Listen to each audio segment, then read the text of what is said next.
Good morning. So today we'll be looking into ocean passages of the world. So ocean passages. So this is a digital publication. For me, all my books are in digital form. So I'll show you how it is. All publications, ocean passages of the world. Ocean passages of the world are divided basically into two. One is for the Atlantic Ocean and one is for the Indian and Pacific Ocean. I believe you can see that NP 1361 and NP 1362. So let's go to the Atlantic Ocean. So this is NP 1361, ocean passages of the world. So why we use ocean passages for the world is, suppose we are going from one country to the other and it's a long distance route. It will be much more easier for us if someone guides us how we can go. So ocean passages for the world gives you three options. One is from port to port, one is from port to a connector, and the third is from connector to a connector. Port to port means you are getting the direction directly from one port to the next. Port to a connector means connector is something that is not a port. It will be some common area, maybe a pilot boarding ground or a general location. So from one port to that general location. And another is from a connector to a connector, from one general location to another general location. So as we go through this book, I'll show you what all these things are. This is the first page, then the record of updates, then the preface, then comes how to report changes, then the feedbacks, then the contents. You can see the contents. First will be the preliminary pages, then chapter 1 planning, then chapter 2 is North Atlantic, chapter 3 will be South Atlantic, chapter 4 is Mediterranean Sea and Black Sea, 5 is Caribbean Sea and the Gulf of Mexico, and it's finished. So yeah, this is the index of the limits of ocean passages to the world. You can see North Atlantic, South Atlantic, it's all volume 1, the rest is volume 2. So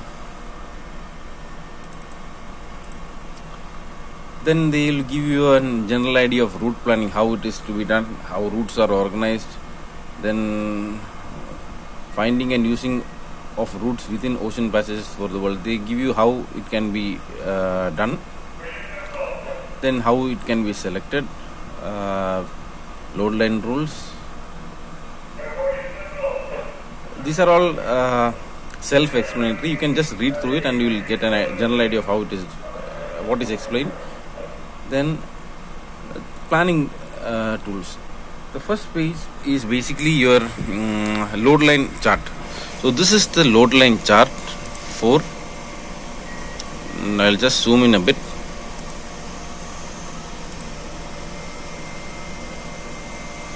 This is basically your load line chart, for which month what load line applies.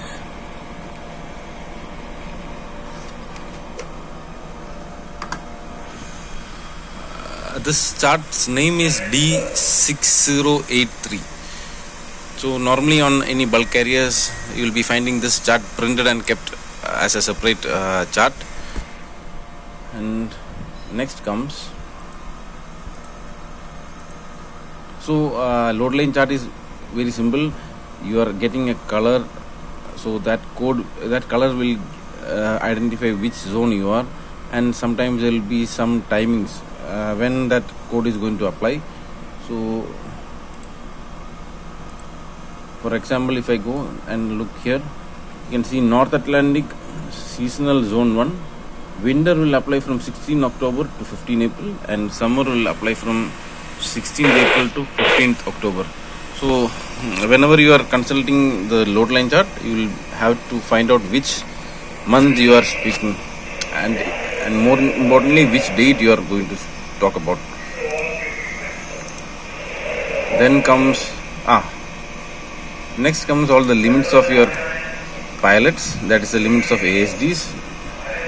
This is basically a digital print of your Admiralty chart catalog. Then comes routing charts, which all routing charts are in the world, their limits and their numbers. Again, it's a part of your paper catalog. Then comes natural conditions, what they are trying to mention in what is the meaning of the terms that they are using. So this is what that covers.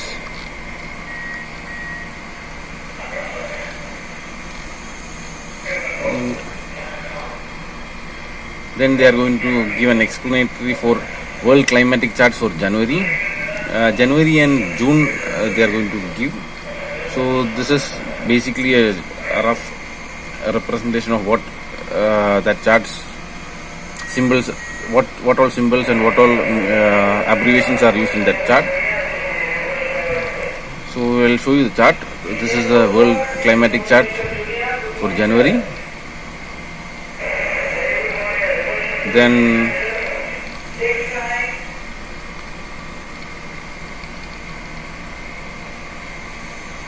going down, you will be getting for July. So this is for July. Same thing, 6 months different, 7 months different. So again, wave height chart for January, wave height chart for April, wave height for July, October, and it's complete. So this is basically your general explanation of what all items will be used for your passage planning. Now we will have to go into how to use an ocean passage for the world. So let's go to the chapter. This is North Atlantic. The first chapter is North Atlantic. So now once we go into North Atlantic, you will see the ports and connectors. Ports will be in red and connectors will be in ports will be in black and connectors will be in red. So this is the list of ports. This is not the list of ports in the world. This is the list of ports for which ocean passengers of the world will be using as a reference. So this is a list of ports for North Atlantic. These are the lists of ports, and again these are the list of connectors. So basically what you can do is, you can either have a route from here to here, or you can have a route from here to here, that is from here to a connector, or you can have a route from a connector to a connector. Maybe this is mid-Atlantic, then you are going to South Atlantic. So you can get from here to here, and from this you can connect to the next connector or next port. So basically it's either port to port, port to connector, or connector to port. And the ports, this is the list of the ports, and this is the list of all the connectors, their name and latitude, lat long. So once this is finished, then they will give you how to connect it. Before that, this is the general weather.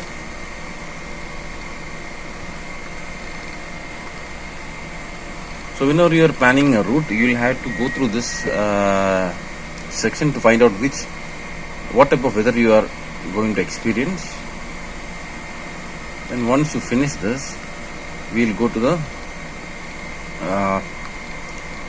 planning. So now it is connector routes for North Atlantic. So this is your connector. So if you are going from a port to port, you don't have to use this. But if you are going from a port to a connector or a connector to a connector, you will be using one connector to the another. And something I have to mention here is, you can see some values written here, NA89, NA88. So suppose you are going from here This is a connector. So somewhere you are coming from here, you will just go to the connector.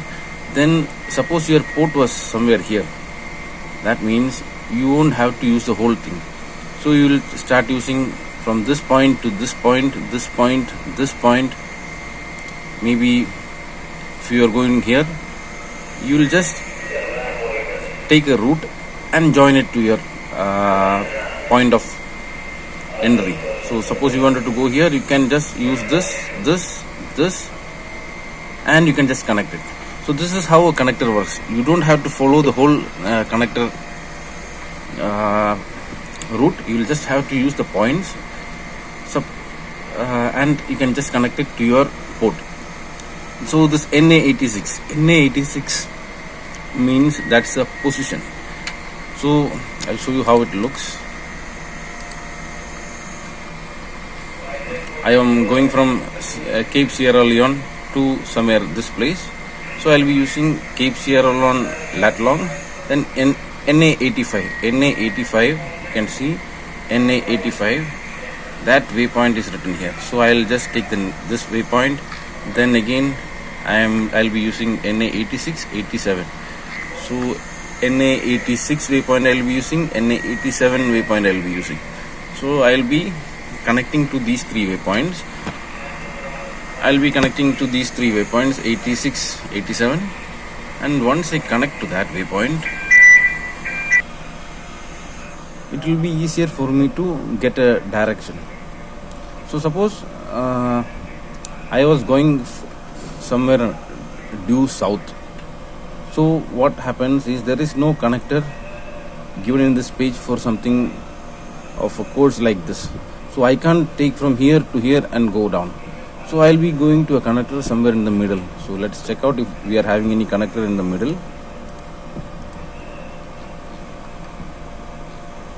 You can see mid-Atlantic. So I can use this connector. This will be my reference point. I'll head from one place to this. Then I will connect it to my next southerly course.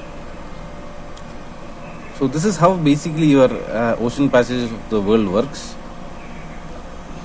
I'll show you North Atlantic route also. No, suppose I want to show you about South Atlantic. Suppose you are doing a coasting passage in South Atlantic east of Brazil or Argentina. Normally we will try to draw a single line. So what happens is we are increasing the distance, and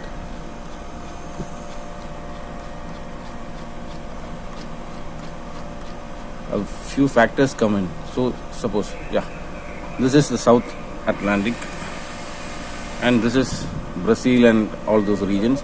So suppose if I want to go from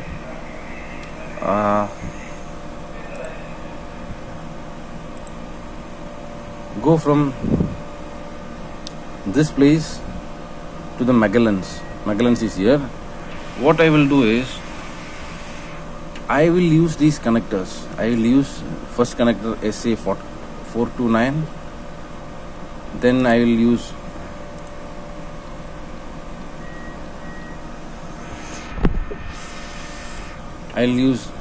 SA428, 344, 385, 351. I'll be doing this coastal passage using this connector route. What help I'm going to get with this is I'll be getting the best optimized route. So this is how I'll be using this for a connector. And the same thing, so SA619, I'll just go and check what SA619 means. So this is the waypoint. Then SA621, I'll just go and check what SA621 is. This is the waypoint. So you can't trust your ocean passage of the world and just draw a line between these two. Once you draw this, then you will have to check your route for any dangers or errors. So this is only a general direction of route, but once you use this, you will have to check your route and correct it for any abnormalities. Then the last thing that is going to happen will be the index.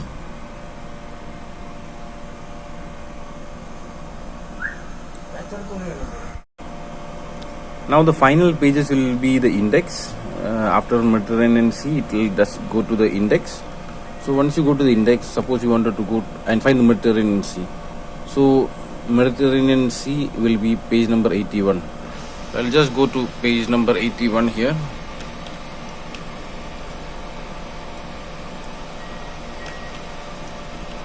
You can see the Mediterranean Sea and Black Sea page has come up. So this is basically your index, nothing else.